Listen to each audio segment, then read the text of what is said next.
Hello students, welcome to your biology class. जैसे कि हमने यहाँ पर स्टार्ट किया था चैप्टर एनिमल किंगडम, जिसमें एक फाइलम के बारे में हमने डिटेल में जाना, जिसका नाम था Porifera. Is it right? Porifera एक एनिमल का नाम था, जहाँ एनिमल किंगडम का नाम था, जहाँ पर हमने उसके सारे general characters, unique characters and examples सारे समझ चुके हैं। नाउ आज की क्लास में हम बात करने वाले हैं फाइलम नाइडेरिया के बारे में। तो चलिए स्टार्ट करते हैं। नाइडेरिया क्या फाइलम है और इसमें आने वाले एनिमल्स के क्या जनरल कैरेक्टर है। Let us start.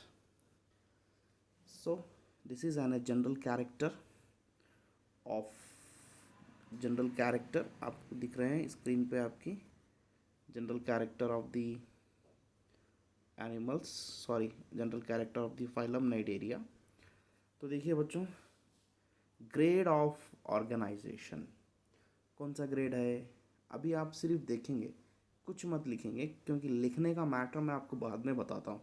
एक ऐसी स्लाइड है, वहाँ पर आप सिर्फ लिखेंगे, इसको जस्ट देख लीजिए। तो क्या है ग्रेड ऑफ ऑर्गेनाइजेशन, क्या ग्रेड है इनका? Tissue tissue level of organization है। सिमेट्री कौन सी है इनकी? Radial symmetry. ठीक है, अब देखिए यहाँ टिश्यू एक ग्रेड बढ़ चुका है। पिछले फाइलम के जो एनिमल्स थे उनका कौन सा ग्रेड था? सेलुलार लेवल था। वो जो पोरीफेरेंस का जो ग्रेड ऑफ ऑर्गेनाइजेशन था वो सेलुलार था, एक ग्रेड बढ़ चुका है। सिमेट्री रेडियल है। देखिए पिछले फाइलम के एनिमल के सिमेट्री रेडियल भी थी और असिमेट्री भी थी, यहाँ एक ग्रेड बढ़ चुका है।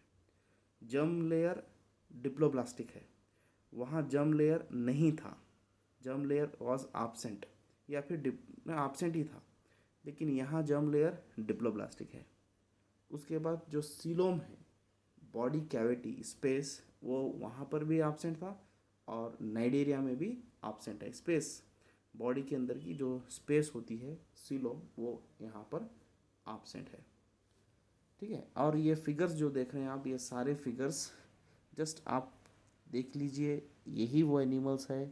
ठीक है, इनका ये स्ट्रक्चर है नाइडेरिया। इनको आपको डायग्राम ड्रा नहीं करना है, जस्ट देखना है। ठीक है, इतना समझ में आ गया। चलिए आगे बढ़ते हैं। हैबिट एंड हैबिटाट कहाँ पाए जाते हैं और उनकी आदत कैसी है? ಹ್ಯಾಬಿಟ್ ಅಂದರೆ ಅವ್ರದ್ದು ಎಲ್ಲಿ ಸಿಗ್ತವ ಮತ್ತು ಅವ್ರದ್ದು ಗುಣ ಏನವ. ಬೇಸಿಕಲಿ ಇವರು ಎಲ್ಲಿ ಕಂಡು ಬರ್ತವೆ ಅಂದರೆ ನೀರಿನಾಗ, ಅದಕ್ಕೆ एक्वाटिक ಬರ್ದಿಂದಿದೆ. एक्वाटिक उसे बोलेंगे जो पानी में पाया जाता, जो ज़मीन पे पाया जाता उसको हम टेरिस्टेरियल बोलेंगे. ठीक है, एक्वाटिक ನಾವು ಎದಕ್ಕಂತೀವ್ರಿ? ನೀರಿನಲ್ಲಿ ಸಿಗುವಂಥರಿಗೆ एक्वाटिक, ಮಣ್ಣಿನ ಮೇಲೆ ಸಿಗುವಂತಹ एनिमल का टेरिस्टेरियल. पानी में भी मोस्टली मराइन, ज़्यादातर खारे पानी में पाए जाने वाले मराइन.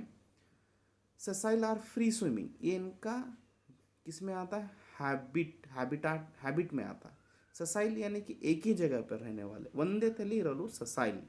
ಫ್ರೀ ಸ್ವಿಮ್ಮಿಂಗ್ ಅಂದರೆ ಇಲ್ಲಿ ಅಲ್ಲಿ ಅಲ್ಲಿ ನೀರಿನಾಗ ತಿರುಗೋರು ಫ್ರೀ ಸ್ವಿಮ್ಮಿಂಗ್. सॉलिटरी और कॉलोनियल. सॉलिटरी ಅಂದರೆ ಸಿಂಗಲ್ ಇರೋ, ಸಸಾइल का मतलब एक जगह ಒಂದೇ ಪ್ಲೇಸ್ನಲ್ಲಿ ಇರುವಂಥವರಿಗೆ ಸಸಾइल, ಅಲ್ಲಿ ಇಲ್ಲಿ ತಿರುಗುವಂಥವರಿಗೆ ಫ್ರೀ ಸ್ವಿಮ್ಮಿಂಗ್. ಸಾಲಿಟರಿ ಅಂದರೆ ಒಬ್ಬರೇ ಇರೋರು, ಸಿಂಗಲ್, ಯಾರು ಕೂಡ ಗ್ರೂಪ್ನಲ್ಲಿ ಇರೋಂಗಿಲ್ಲ, ಅವರು सिंगल ಇರ್ತಾರೆ, उसको क्या बोलेंगे हम? सॉलिटरी. और जो ग्रुप में रहता है उसको हम बोलेंगे कॉलोनियल. राइट, दोनों जगह में भी ये, दोनों नमूने में भी ये पाया जाता है. चलिए आगे बढ़ते हैं. नाउ द उनके बॉडी के अंदर के सिस्टम, जैसे कि डाइजेस्टिव सिस्टम है, आप जानते हैं डाइजेस्टिव सिस्टम ಅಂದರೆ ಏನು? ಅನ್ನ ಏನು ತಿಂತಾರಲ್ಲ, ಉಂಡಿನ ಅನ್ನ ಕರಗೋದು सिस्टम का नाम ಏನಂತೀವಿ ಇಲ್ಲಿ? Digestive system. इनका जो डाइजेस्टिव सिस्टम है वो इनकम्प्लीट है.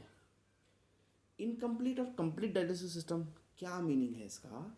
अगर उनके पास दो माउथ है, सॉरी, अगर उनके पास दो ओपनिंग है, एक माउथ और दूसरी एनस, जहाँ से एक साइड एक ओपनिंग से फूड लिया जाता है और दूसरी ओपनिंग से फूड को बाहर निकाल जाता है, उसको हम कंप्लीट बोलेंगे.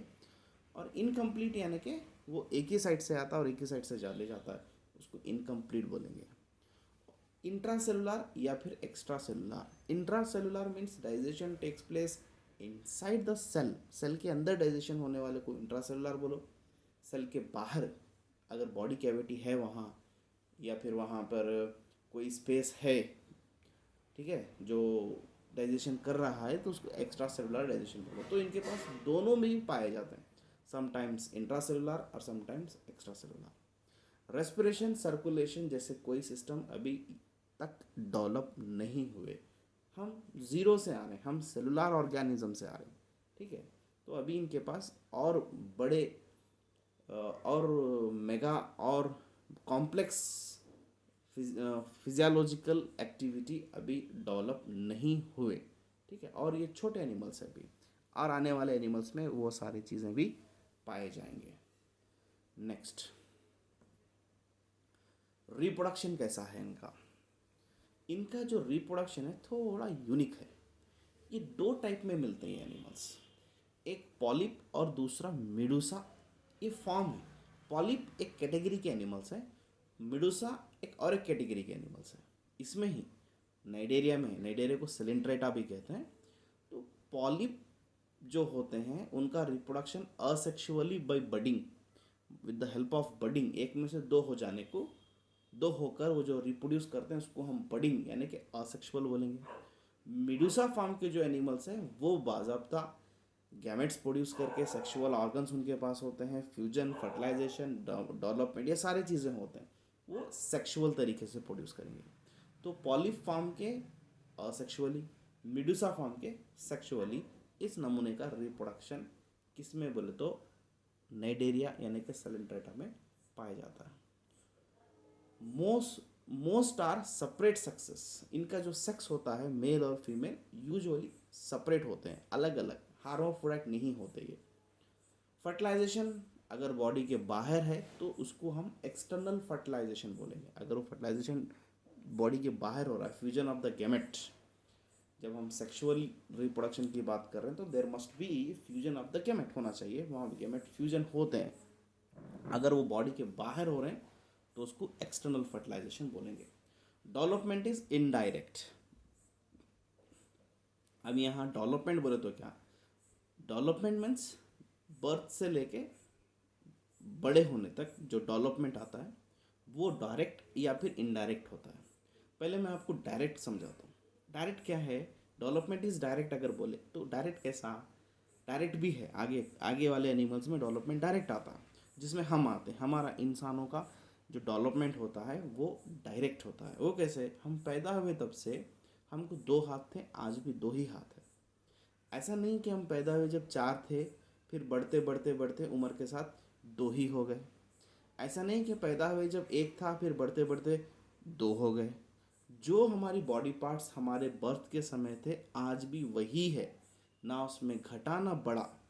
ಅದರೊಳಗೆ ಒಂದು ಹೆಚ್ಚಿಗೂ ಆಗಿಲ್ಲ, ನಮ್ಮ ಬಾಡಿ ಪಾರ್ಟ್ ಒಳಗೆ ಯಾವುದು ಕಡಿಮೆನೂ ಆಗಿಲ್ಲ, ರೈಟ್ ಫ್ರಮ್ ದ ಬರ್ತ್.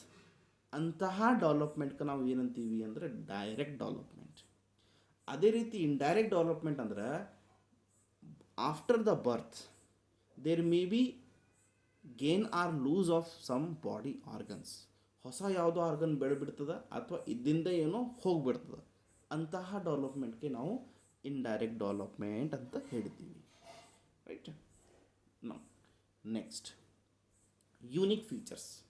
अब ये फाइलम का क्या यूनिक फीचर्स है, टेंटिकल्स एंड नाइडोब्लास्ट। टेंटिकल्स और नाइडोब्लास्ट इसका यूनिक फीचर्स है। टेंटिकल्स एक फिंगर लाइक स्ट्रक्चर्स होता है, जैसे कि आप फिगर में देख रहे हैं यहाँ पर, ये जो देख रहे हैं फिंगर लाइक स्ट्रक्चर्स होते हैं टेंटिकल्स, जिसको यूज़ किया जाता है द सराउंड्स द माउथ, इसीलिए इसको सिलेंट्रेट्स कहते हैं। वो यूज किया जाता है capture the food and defence. वो एनिमल फूड को कैच करके खा जाता है और अपने आप को डिफेंस, किसी दूसरे एनिमल से बचाए रखता है। किसकी हेल्प से बोल तो टेंटिकल्स की हेल्प से। वो काम टेंटिकल्स का होता है। जो नाइडोब्लास्ट है, जिसको नाइडोसाइट्स भी कहते हैं, और स्टिंगिंग सेल्स होते हैं, present on the tentacles and the body पे पाया जाता है, with a poison filled capsule called नेम्टोसाइट्स, उसके अंदर पॉइजन होता है। ठीक है। जो cnidoblast are used in anchorage defence and capture prey, वो एनकरेज कराता है डिफेंस करने के लिए, फाइट करने के लिए, और कैप्चर द प्रे यानी कि प्रे मतलब शिकार। ठीक है। प्रे मतलब किसी चीज़ को पकड़ के खा जाना, जो चीज़ खाए जा रहे हैं उसको हम प्रे बोलते हैं। कैप्चर मतलब पकड़ के खा जाना। वो इन टेंटेकल की हेल्प से उन्हों यूज़ करके किसी शिकार को, प्रे को खा जाता है। ये इसका यूनिक फीचर है। आगे बढ़ते हैं। और एक यूनिक फीचर ये है गैस्ट्रोवेस्कुलर कैविटी। इसके पास एक छोटी सी हल्की सी एक स्पेस है, जिससे की वजह से ये सेलेंटिरॉन कहलाता है। विथ ए ओपनिंग माउथ, जिसको हाइपोस्टोम कहते हैं। एक माउथ होता है और एक छोटी सी हल्की स्पेस होती है, जिसको गैस्ट्रोवेस्कुलर कैविटी कहते हैं। ये डायग्राम आपको ड्रा करने की ज़रूरत नहीं है। ठीक है। नेक्स्ट, एक यूनिक फीचर ये है इनका, पॉलिप एंड मेडुसा। ये जो दो फॉर्म है ना, पॉलिप वाले ट्यूबुलर स्ट्रक्चर के होते हैं, असेक्सुअल फॉर्म होते हैं। देन अपवर्डली डायरेक्टली माउथ होता है, टेंटिकल्स होता है, हाइड्रा इनका एग्जाम्पल है। मेडुसा जो फॉर्म होता है ये अम्ब्रेला लाइक होते हैं, छतरी के जैसे, फ्री स्विमिंग होते हैं, सेक्सुअल फॉर्म होती है, विथ डाउनवर्ड इनडायरेक्ट माउथ होता है और टेंटिकल डाउनवर्ड होता है। एग्जाम्पल इसका अरेलिया यानी कि जेलीफिश। ये एक दो इनके एग्जाम्पल, मतलब पॉलिप के बारे में बोल रहा है। ये पॉलिप असेक्सुअल है, मेडुसा सेक्सुअल है। ये अपराइट सॉरी अपवर्ड इसका माउथ होता है टेंटिकल, इसका डाउनवर्ड माउथ और टेंटिकल इसका डाउनवर्ड होता है। पॉलिप का एग्जाम्पल हाइड्रा है, मेडुसा का एग्जाम्पल अरेलिया यानी कि जेलीफिश, जैसे कि आप यहाँ पर देख रहे हैं ये है जेलीफिश। ठीक है। Then next, alternation of generation. ये भी एक यूनिक फीचर ये है कि पॉलिप असेक्सुअल से प्रोड्यूस करके मेडुसा बनाता, मेडुसा सेक्सुअल से प्रोड्यूस करके पॉलिप बनाता, जिसको हम अल्टरनेशन ऑफ जनरेशन कहते हैं, यानी कि ब्रैकेट में मेटाजेनेसिस बोल के लिखा हुआ है। देखिए ये भी इसका एक यूनिक फीचर है, यानी कि पॉलिप फार्म के जो एनिमल्स होते हैं असेक्सुअल से मेडुसा प्रोड्यूस करते हैं, मेडुसा जो एनिमल्स होते हैं वो सेक्सुअल से पॉलिप प्रोड्यूस करते हैं। ठीक है, यही वहाँ पे लिखी हुई है। नेक्स्ट, एक फीचर ये है इनका, corals have skeleton made with CaCO3। Corals क्या है? कोरल्स एक टाइप के एनिमल्स है, इन्हीं के अंदर उनका जो कोरल यानी कि उसके ऊपर एक कवर पदार्थ जैसा चढ़ जाता है, जो समंदर के बॉटम के सी में पाया जाता है, जैसे कि आप यहाँ पिक्चर्स में देख रहे हैं। ये कोरल्स एनिमल्स है टाइप ऑफ द सेलेंट्रेट, जिनका जो एक्सटर्नल कवर है वो कैल्शियम बाइकार्बोनेट होता है, शायद ये CaCO3 से बने हुआ होता है।